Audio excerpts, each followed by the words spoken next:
नमस्कार। मैं रविशंकर पांडे। व्यंग लेख की आज की कड़ी में आज एक नया व्यंग लेकर उपस्थित हुआ हूं, जिसका शीर्षक है अथ श्री मक्खी चूसम कथा।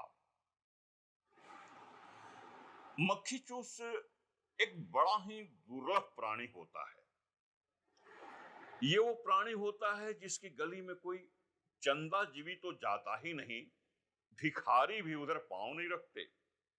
वह वसुधैव कुटुंबकम में विश्वास रखता है, इसलिए अपनी जरूरत की छोटी मोटी चीजों को निसंकोच अपने पड़ोस या आजू बाजू के लोगों से मांग कर काम चला लेता है।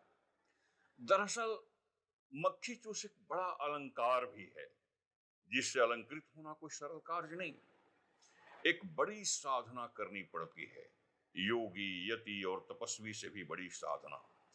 तपस्वी जब कठिन तपस्या में रत होता है तो वह बिल्कुल अन्न और जल का त्याग कर देता है, मगर हवा का त्याग नहीं करता।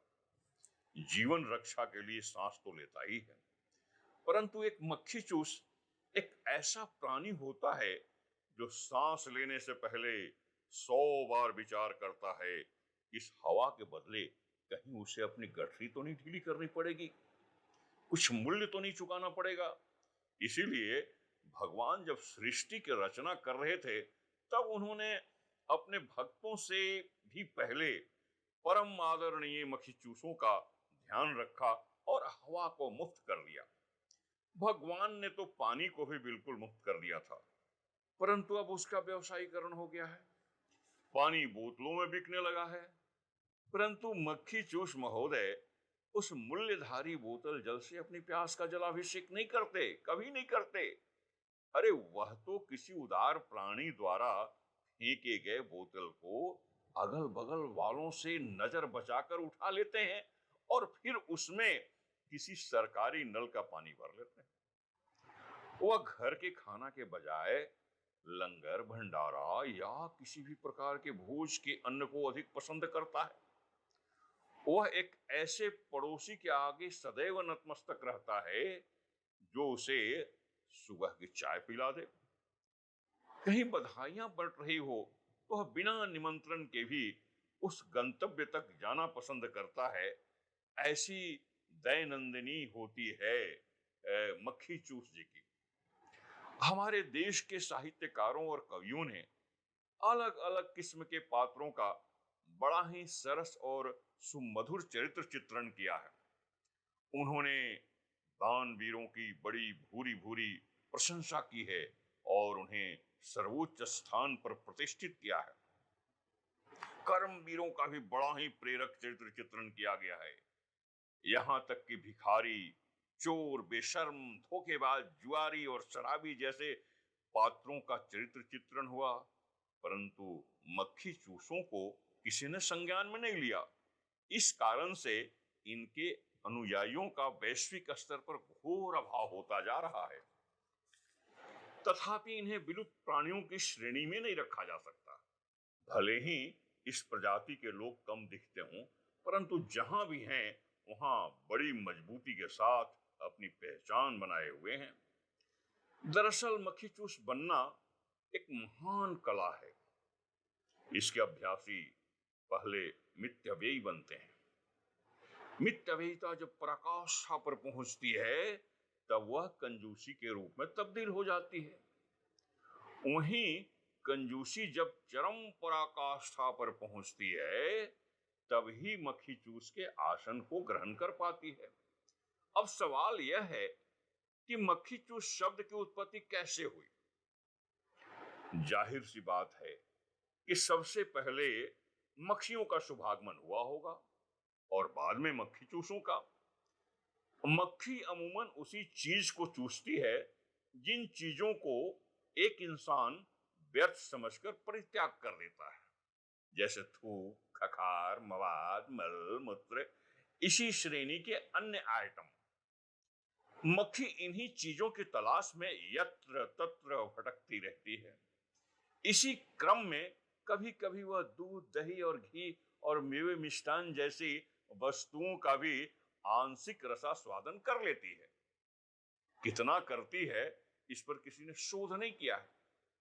आचार्य चाणक्य ने मधुमक्खियों के द्वारा किए जाने वाले पुष्प रस पान का अध्ययन किया था। तभी उन्होंने राजा को यह निर्देश दिया था कि राजा आम आदमी से उतना ही कर यानी कि टैक्स प्राप्त करे जितना एक मधुमक्खी फूलों से रस प्राप्त करती है। शायद उन्होंने मक्खियों के रसपान पर ध्यान नहीं दिया था, या यदि दिया भी होगा तो उसे टैक्स के मुकाबले काफी अपर्याप्त पाया होगा। इस कारण उन्होंने मधुमक्खी का ही उदाहरण दिया। मक्खी एक तो दूध और घी जैसी चीजों पर बैठना ही नहीं चाहती, परंतु यदि बैठ भी जाती है तो तत्क्षण उड़ान भी भर लेती है। उसकी सूंड में एक परमाणु के 1000वें अंश के बराबर मिष्टान दूध अथवा घी का कण आ पाता होगा, उससे अधिक नहीं। यदि वह किसी मक्खी चूस के दूध या घी पर बैठ जाए तो फिर उस मक्खी की खैर नहीं। मक्खी चूस उस मक्खी का पीछा करेगा, उसे पकड़ेगा। मक्खी चूस उसकी सूंड में भी घुसने की क्षमता रखता है। इसलिए यदि कभी कोई मक्खी किसी मक्खी चूस के किसी सामान पर बैठने की हिमाकत कर गई तो वह दिन उसके जीवन का सबसे बुरा दिन होता है, क्योंकि एक मक्खी चूस उसका नासिका भेदन करके अपने सामान को वापस ले लेता है, जिसकी पीड़ा कभी कभी मक्खी के लिए जानलेवा भी साबित हो जाती है। इसलिए मक्खी चूस बनना महज एक साधना ही नहीं, एक महान कला भी है, और कला के साथ साथ सूक्ष्म विज्ञान भी है। नासा और इसरो के वैज्ञानिक भले ही मंगल और चांद तक पहुंच जाएं, मगर वे वहां तक नहीं पहुंच सकते जहां तक एक मक्खी चूस चला जाता है।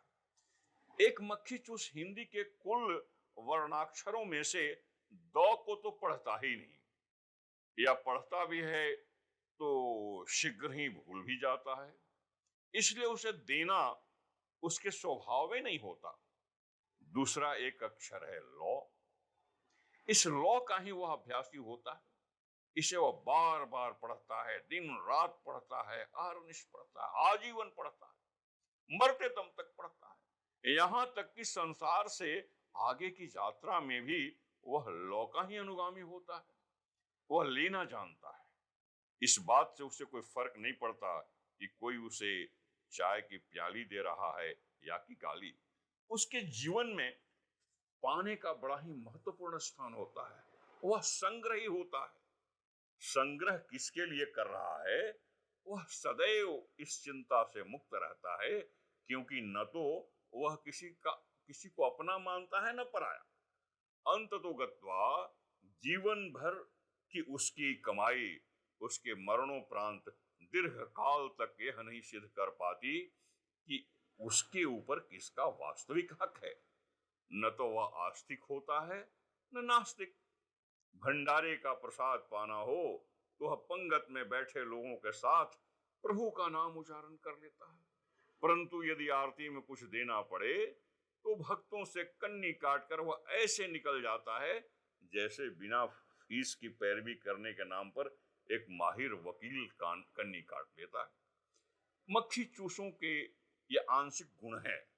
विस्तार में जाना आसान नहीं, क्योंकि एक मक्खी चूस अपने करीब किसी को सटने भी नहीं देता। आशा है यह आलेख आपको पसंद आया होगा। यदि पसंद आया होगा तो आप इसे जरूर सब्सक्राइब करें, शेयर करें। धन्यवाद।